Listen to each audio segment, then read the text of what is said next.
So here it is. What are some of the examples of color symbolism in A Song of Ice and Fire? The Trident Theory. Now, this is one I hadn't really looked this up. And so, Matt, if you want to, while I'm reading some of this, if you want to look up the Trident Theory, it's basically the theory that the rivers kind of are symbolic of individuals and characters in the Battle of the Trident and all this kind of stuff. But and this user goes into more detail about what is the Trident and what do they refer to there when they talk about the battle for the Trident in A Song of Ice and Fire. But essentially the idea is that Jon, Dany, and fake Aegon are represented symbolically by the three different forks of the Trident, which are identified by color.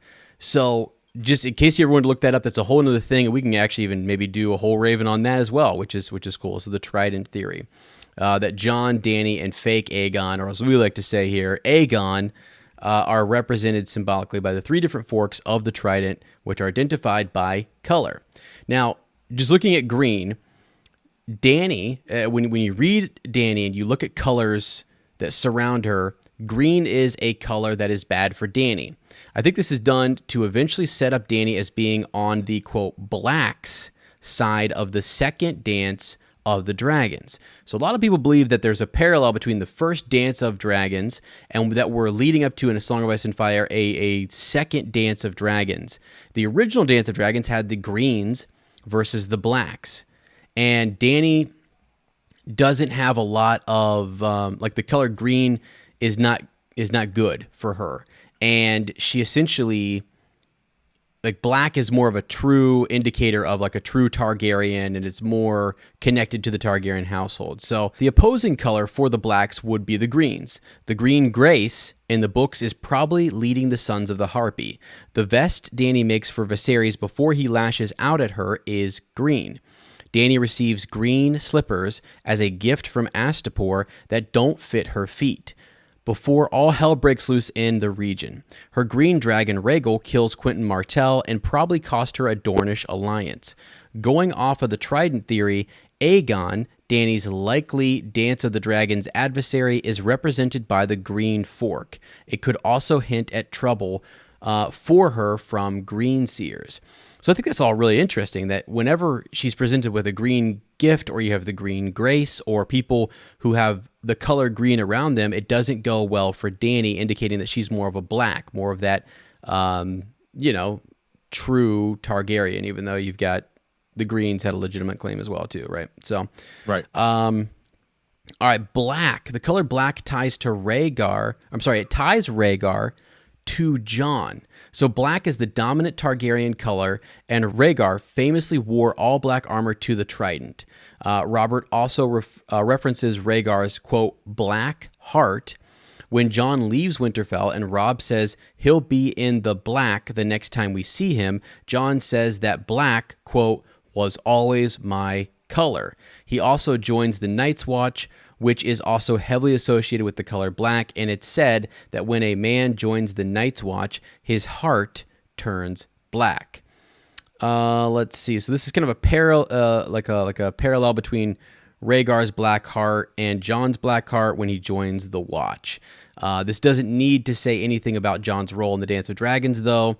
He isn't necessarily pro-blacks just because of the black symbolic tie to Rhaegar. Likewise, he isn't any less black because he's associated with blue in the Trident Theory. So a lot of this is connected to that Trident Theory, just that, each of them is representative of one of the forks of the Trident.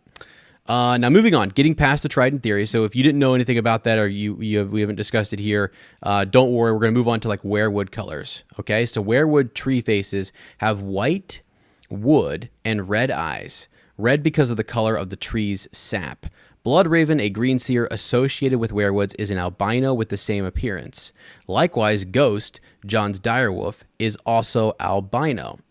The wolf ties Jon back to the Starks, but it also ties him to Bloodraven, who is also albino and part Targaryen. Yeah, and part Targaryen. So, weirwood colors. And actually, we see a lot of like the white and black. And I was just talking about like House Swan and Balon Swan's like sigil, and how you have one side that's black, one that is white, with a black swan on a white field and a white swan on a black field. And then you think of the House of White and Black. Like, there's a lot more to the werewood color scheme, I would say, right? Yeah. So now this is interesting. Direwolf colors. And this is specifically looking at Ghost and Shaggy Dog. I thought this was really interesting. So Ghost and Shaggy Dog's colors are inversions of each other. Ghost's fur is white and Shaggy Dog's is black, while Ghost's eyes are red and Shaggy Dog's are green. Green and red are also the eyes traditionally associated with green seeing or the prophetic ability in the Children of the Forest. The Ghost of Highheart, for example, has red eyes. I'm not sure what this inversion might mean for Jon and Rickon specifically, but it's probably worth noting for later. And I wanted to kind of point out, Rickon has a dream of his father in the crypts, right? Rickon is seeing things like Bran. He's having these dreams where that we don't really get much. We don't have a point of view for Rickon or whatever. So I just thought that was kind of interesting that is the eye color is important for green seers and Children of the Forest. So there's that. Black and white swapped dichotomy. So usually white is associated with cleanliness and purity, while black is considered bad, right? Normally we would say white is good and black is meaning something dark or something ominous or whatever. The story twists this around when it comes to the Kingsguard, a corrupt institution now and associated with the white, and the Night's Watch, a struggling but overall well-meaning and heroic group associated with the Blacks. So that is kind of interesting, right? When you look at that group of individuals, the White Cloaks, or the Knights, or the Kingsguard, not being as honorable as we would think that they are, although they used to be, right? I mean, at one point they were. So yeah. Another kind of flip-flop here, green and black dichotomy. This shows up in several places. I already mentioned the Dance of the Dragons faction and Shaggy Dog's colors.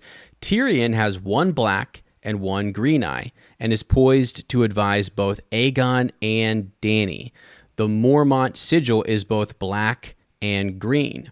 Wildfire is both black and green. Drogon is black, and Rhaegal is green with a neutral color cream white dragon between them. So just interesting. One more thing here. Red denotes conquest or aggression. This is pretty obvious since red is the color of blood, but you see it with the aggressively expansionist and occasionally murderous R'hllor cult. Particularly bloody kings might be given the red scepter. In the Trident Theory, Dany is associated with the red fork. So just something to keep in mind. In that Trident Theory, Dany's associated with the red fork. You've got Aegon with the green fork, and then you've got Jon with the blue.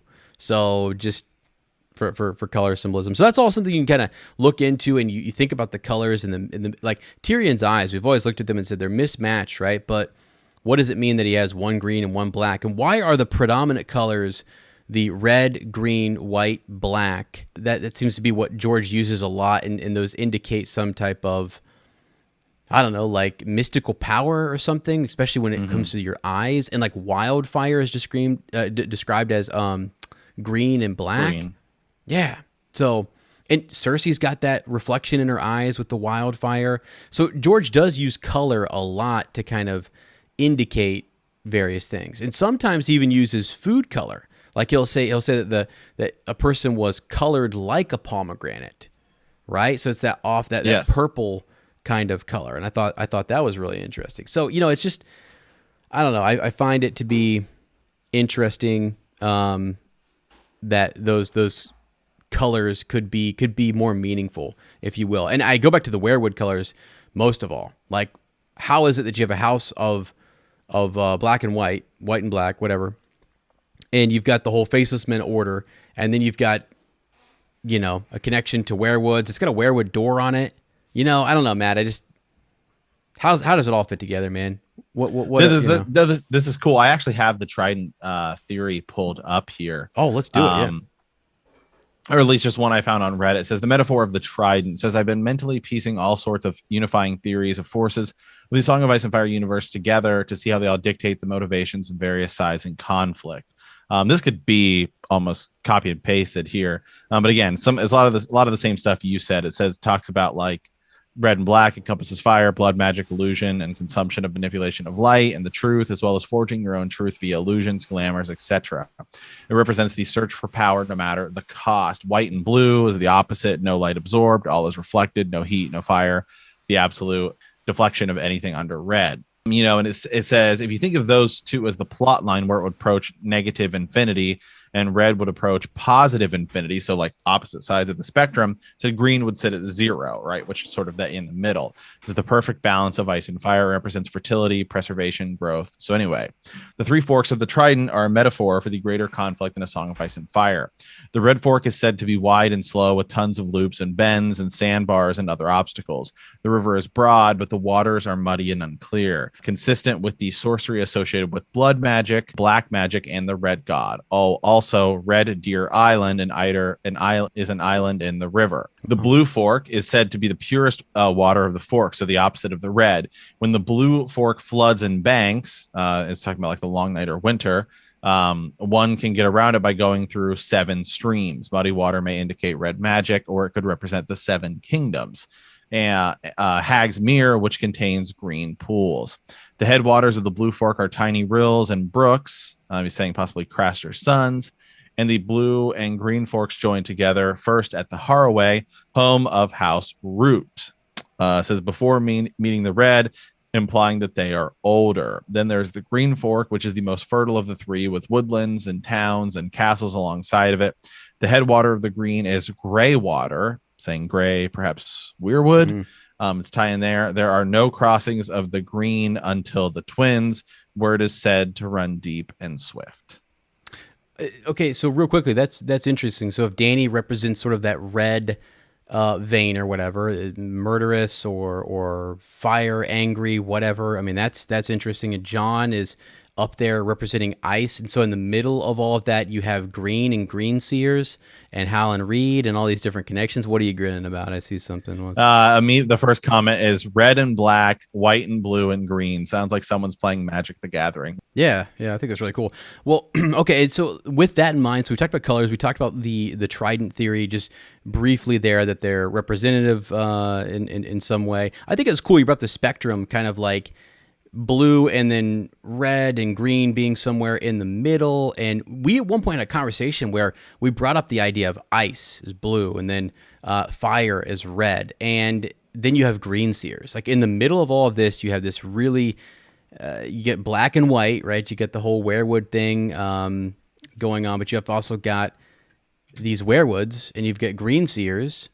And we just found that green seers seem to be like in the middle. Green was its own type of magic and it was its own thing in the center of both sides. Like in between ice and fire, you had green and you had this other type of magic, whatever, which is really cool. Now, let me read on here. So we're going to continue this. I think this is a really good conversation. I have one more here, and it has to do with color, right? So it's about more about maybe black. Well, it's not. It actually goes over all the colors, but it's a different user, and it's a really, really well put together piece here. So there are certain colors that come up a lot in A Song of Ice and Fire. Red, black, green, white, blue, and gold are most common. Don't get me wrong; every color is mentioned, but certain characters seem to have connections to certain colors.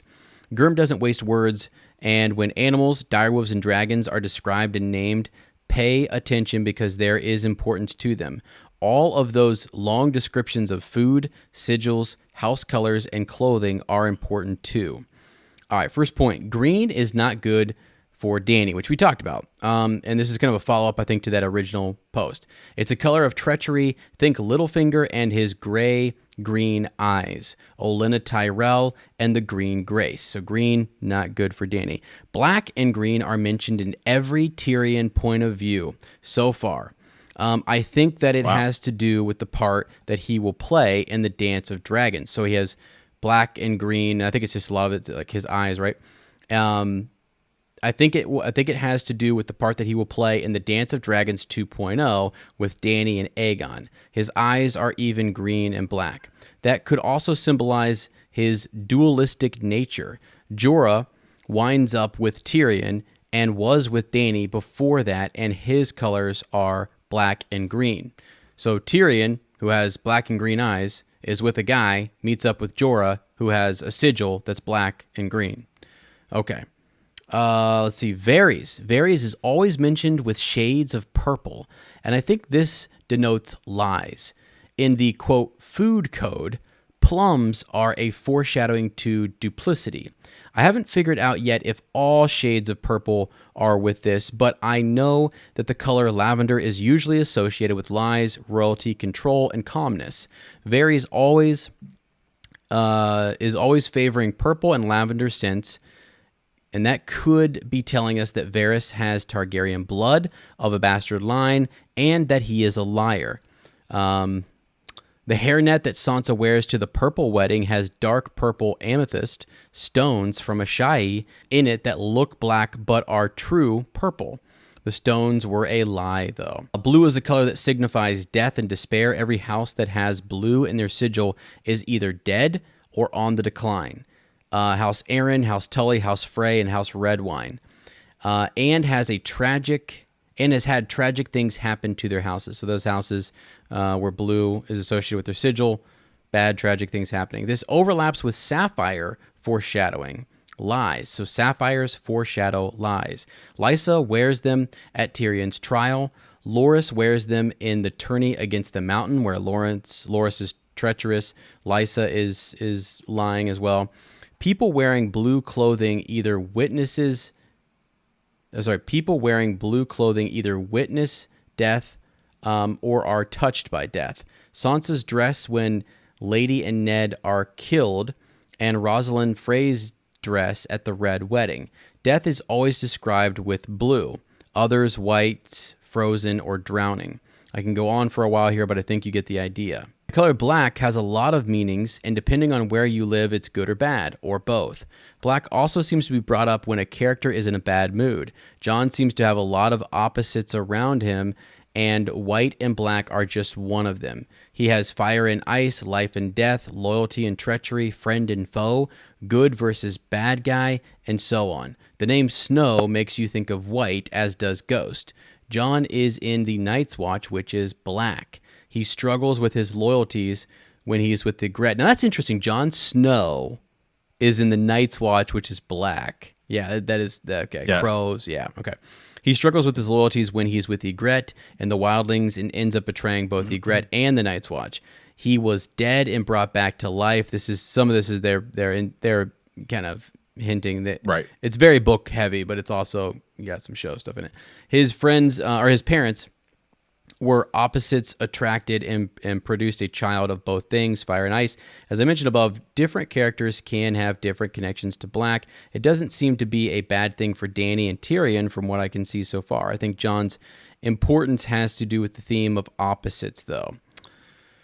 So, oh my gosh, and this goes on. This is good. Okay, so going back to, remember we were talking about Rickon and Jon's direwolves kind of being inversions of each other, right? So Jon having Ghost that is white with red eyes.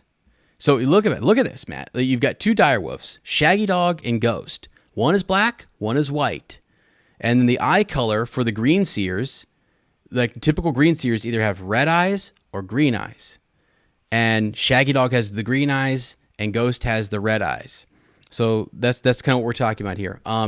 So you mentioned Rickon and Jon's direwolves in the question, and there is an interesting thing about their coloring. Ghost has white fur and red eyes, while Shaggy Dog has black fur and green eyes, the complete opposite of Ghost, and the colors that make up every shade of gray. What could this mean for their characters and their relationships? Will Jon somehow oppose Rickon? Kat has always been on point with her feelings for not trusting people, and she begged Robb not to name Jon as his heir.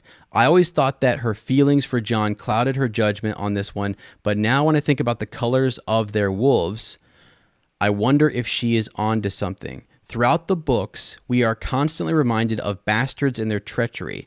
I always shove this off, but what if there is some truth to it?